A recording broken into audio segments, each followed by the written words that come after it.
Alright, welcome. Quickly, this video will be discussing the income and substitution effect. Alright, as it's a normal truism that we often observe in our society that when the income of the consumer, when it increases, definitely there definitely be an increase in his consumption. Right, but we take it much further in this income substitution effect. All right, the very basic prerequisite to understanding income substitution effect is an understanding of the budget constraint line and the indifference curve. All right, the indifference curve is usually like this. All right, commodity X and commodity, let's use commodity S1 and commodity S2. Can use commodity A, commodity S, and commodity Y. That's the indifference curve. All right, is the locus of points where the different bundle of commodity the consumer consume, and this give the consumer the same utility. That is, at each of these points on this indifference curve, the consumer consume different bundle of commodity S1 and commodity S2, but at every level, the utility the consumer derive, the satisfaction the consumer derive from the consumption of these two bundles of this commodity give the same satisfaction. At this point, the satisfaction the consumer derive is also the same thing as satisfaction the consumer derives here. Satisfaction the consumer derives here is the same thing as satisfaction the consumer derive at this any of this point. It derives the same satisfaction. But at a higher indifference curve, that is, this is a different curve to the to the right. At a higher indifference curve, the consumer derive higher satisfaction than the lower indifference curve. Right, the consumer have higher satisfaction here than here, although every point on this curve the consumer still have the same level of satisfaction. Right, the same thing applicable to here. Right, it's a higher indifference curve, it means higher satisfaction. The indifference curve is everywhere dense in the sense that it's always a map. Right, even if they give you one curve bar, there's still another curve inside it, only that they didn't draw it well, because here we are actually focusing on a single individual consumer. So we are not saying it is not possible for a single individual consumer to consume all the commodity X and Y that's available in an economy. So which means if he has more income, he can always consume more at a higher indifference curve. Okay, and also if the prices of the commodity reduces, it's the same thing as the consumer having more income. When the prices of the commodity reduces, it's the same thing as the consumer is having more income, and automatically, which means that he will consume more. And these two scenarios, what is captured in income and substitution effect. But before I go in detail in explain it, let me also quickly illustrate what the budget constraint line is. All right, the budget constraint is a straight line that actually shows the budget, like the limits imposed on consumption expenditure by the consumer as a subject to his limited level of income. You cannot spend more than what you have. All right, you cannot spend more than what you have. The budget constraint line is usually like this, price of S1, price of S2. Okay, all right. This curve represents the total income of the consumer.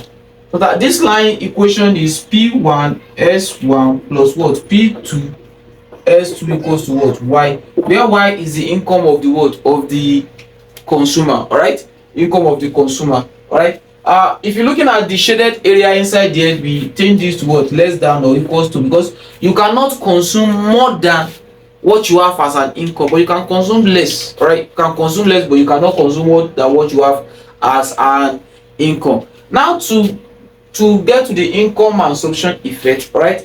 To get to the income and the substitution effect, a consumer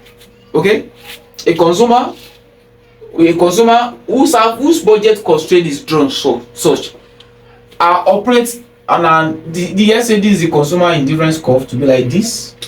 Now let's make it more slant than that, to be like this. Okay, let's call this IC1. Let's the consumer indifference curve. Let's use consumer indifference curve is this. Right, let's label this A B. All right, A B. This will be I think this graph is small. This graph is small. Let's draw a bigger graph. All right, here's a bigger diagram. All right, here's a bigger diagram. This is the consumer budget line. Let's name this A B. Let's ABB is budget line, and the indifference curve of the consumer is this.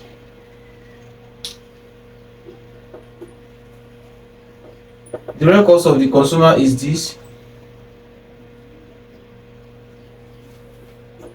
IC1. Alright, the point of tangency of the budget line to the indifference cost is what? Is the point of utility maximization. Alright, that is when the slope of our budget line, right, which is the ratio of the price, equals to the slope of our indifference curve, which is the marginal rate of what? Substitution. When this is equal, we have what we call what? The equilibrium of the what? Of the consumer, which means initially the consumer consume this unit of what? Let's call it P and Q, right? It consume P unit of what? Of commodity X2 and Q unit of commodity X1. Alright, in this scenario, let's assume that the prices of what? Of commodity S2, that the prices of commodity S2 what? Reduces. Alright, when the price of commodity S2 reduces, it means that now the consumer can demand more, because according to our law of demand, the lower the price, the higher the quantity what demanded. So as the prices increase, it means what? Our budget can now move in this what? In this direction. Okay, our budget can now move what? In this direction. That is, we can now consume more quantity of what? Let's call this P1, let's call this P2, more commodity S2, because the prices of S2 as what? As decreases. Okay, price of S2 as decreases. So therefore, the consumer can now operate at a different indifference curve, IC2. Alright, now don't forget, I said the indifference curve is everywhere what? Dense, which means there are so many curves inside this one indifference map that I'm drawing here. Okay, as the consumer income increases, it can keep on consume more and more and more. That's what this implies. Okay, so the consumer is at another what? Indifference curve. All right, this is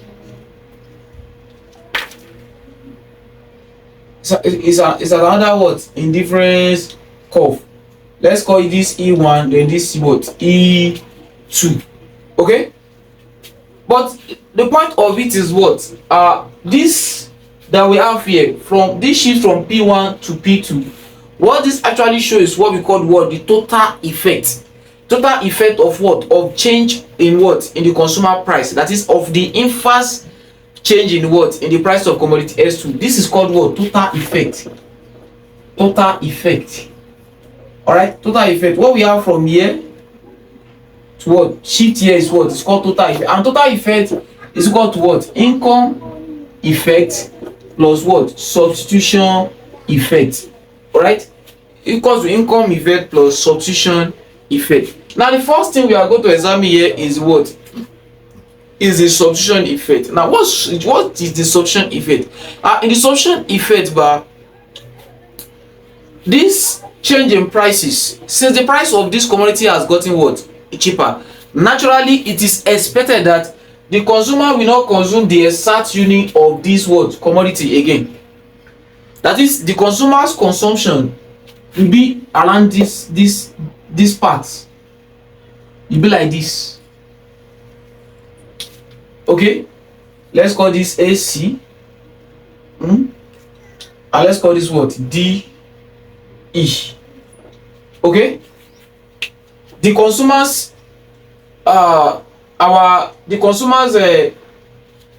budget constraint will be around this line, because the consumer, since this commodity is more expensive, and this has become more cheaper. All right, there's a tendency that the consumer will substitute some of the income he could have used in what? In purchasing this commodity, and divert it to what? To this commodity, right? For the past that the prices as what? As reduced. And this from here, this our normal equilibrium, this is another what equilibrium, still the same budget line. If you look at this, still the same what budget line, still the same budget line. This from here to here, right, this effect here is what we call what the substitution effect. This is substitution effect, right? This is the substitution effect, and from here to here is what we call what the income effect. This is what income effect. This is the income effect, and this is what substitution effect. All right, let me get it, let me explain it further. The graph is looking confusing already. All right, this is the initial budget line. All right, this initial what budget line. So if the price of commodity S2, if the price of this commodity, if it increases, sorry, if it reduces, rather, it means our budget line what can expand. That is, we can consume more of what commodity S2. All right, can have an outward shift by the tail end of S2 here. All right, so as S2 become relatively what cheaper, right? That is, this connotes what the total effect of this price change. Right, total effect of this what price change. We can still afford to buy the same quantity of commodity S1 since the price of commodity S1 still remain the same. All right, we can still afford to buy the same commodity S1, but for the fact that the price of S2 has reduced, so which means if we still use the same amount of income we are using to buy this commodity S2 before, which we are buying only P1. Okay, so now we'll be able to buy what? Be able to buy what? P2. Be able to buy what? P2. Okay, be able to buy P2 of this what? Of this commodity. If you look at it, there has been a shift outward. There's been an increase in what? In quantity of commodity S2. The quantity of commodity S2 that I purchased, while the quantity of commodity S1 is still what? Is still the same as what? Q. Alright. But the reality there is that when the prices of a particular commodity decreases, right? For the fact that the price of that commodity has decreases, maybe the consumer just expect that decrease to not be permanent, all right? So instead, some money that they used to buy commodity S1, they will take some of that money and add and go to buy what? Commodity what? S2, which means the demand of commodity S1 will drop, and that's what we have here. Hypothetically, still on our what initial indifference curve, these have not shifted. The price of this commodity S1 what will drop. Okay, the price of this commodity S1 will drop. The quantity of commodity S1 will drop, and what? And the quantity of commodity S2 what will increase to what? P3. Right? This capture what we call what? Substitution effect, because in this point we have substituted some of the what? The consumption of commodity S1 for the consumption of what? Commodity S2. Right? That is what our substitution effect. Our income effect, what income effect shows is what? Is what happens when the consumer's income, that is consumer purchasing power, when it increases. How does that affect what? The relationship between what? The budget line and the what? Indifference curve. Alright? Why this substitution effect is talking about, like, when what happened? What happened to the what? To the quantity of commodity, to the real demand? Yes. What happened to the quantity demand of commodity S1 and commodity S2 as a result of the what?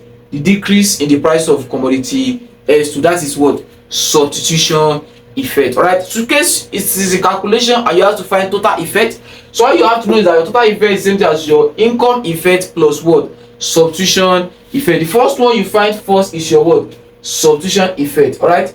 Once you know your substitution effect, the remaining part here is what? Is your income effect. And the addition of these two is what?